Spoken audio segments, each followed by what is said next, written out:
To give a quick overview about how I feel about Shyamalan's work, I believe he's only ever made two good films.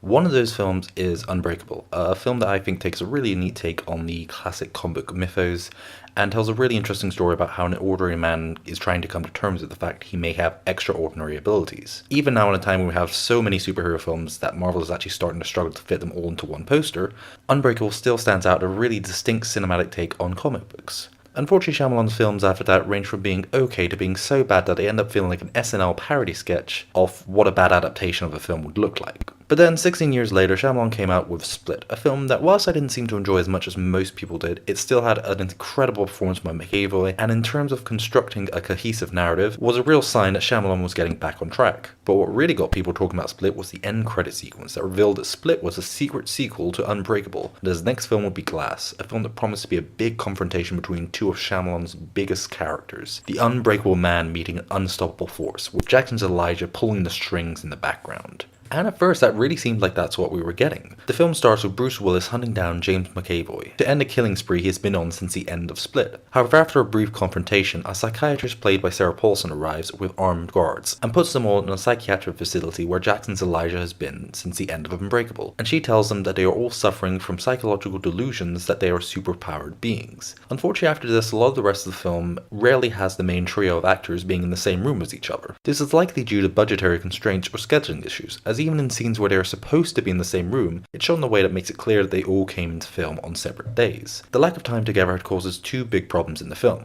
Firstly, two of the leads don't really get enough screen time to build up a good arc within the film, with Bruce Willis being absent through most of the build up to the climax, and Jackson not really becoming involved until over halfway through the film. And I know that Jackson has a busy filming schedule appearing in every film that's ever been made, but you'd really think the title character would get a little more screen time in his own film. Second, one of the reasons people were so interested in the crossover to begin with was to see these characters interact. What would David's relationship with Elijah be knowing that he was responsible for killing everyone on the train years ago? Or how he would react to McAvoy's 20 plus personalities. But we never get that in the film because there's not enough time for the actors to bounce off one another and develop their personalities or relationships. Also, instead of spending time in these kinds of confrontations between the actors or developing the characters, most of the film is spent with Sarah Paulson's character trying to convince the trio that they aren't superpowered. But the problem is, we've already covered this in the past two films. We've seen McAvoy literally physically transform into the Beast, and Willis perform impossible feats of strength. So spending so much time getting the characters to question this feels wasted, when it could have been spent exploring new ideas, such as for example how the world would react to the idea of superheroes. However, having said that, there are some aspects of the film that did work really well. Once again, McAvoy pulls off a great performance as Patricia Dennis, Hedwig the Beast, Barry Heinrich, Jad Ian, Mary Norma Jalen, Cat BT, Kevin Mitch, Pritchard, Lita, Luke Goddard, Samuel, and Polly. It seems like the guy could play just about anyone. I am a chameleon, yes sirree, my secret is something to see. And seeing him switch between these personalities mid-shot is really impressive and shows off how well he can develop the characters' personalities and traits. Plus, for the low budget the film has, the few action sequences they did do were actually shot in a really interesting way. Shyamalan uses quite a few perspective shots and a lot of mid-close-ups, which gives the sequences quite a claustrophobic feel. Plus, you do really feel the power of these two leads coming off against one another. Also, obviously, as any Shyamalan film does, it does have his trademark twists.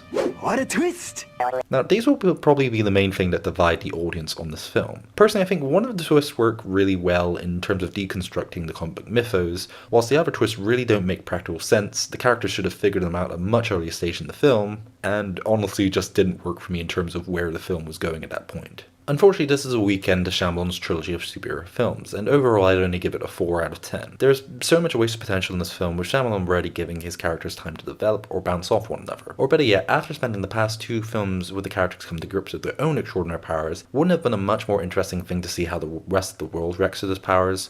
The film actually does hint that it might explore this as an idea at points, but it never really goes all the way with it. So I guess when it comes down to it, that's the main thing that I came out of this film thinking. That was a lot of wasted potential. Oh well, I'm still looking forward to M. Night Shyamalan's next crossover, where the aliens from science team up with the plants from The Happening to defeat the last airbender. What? No!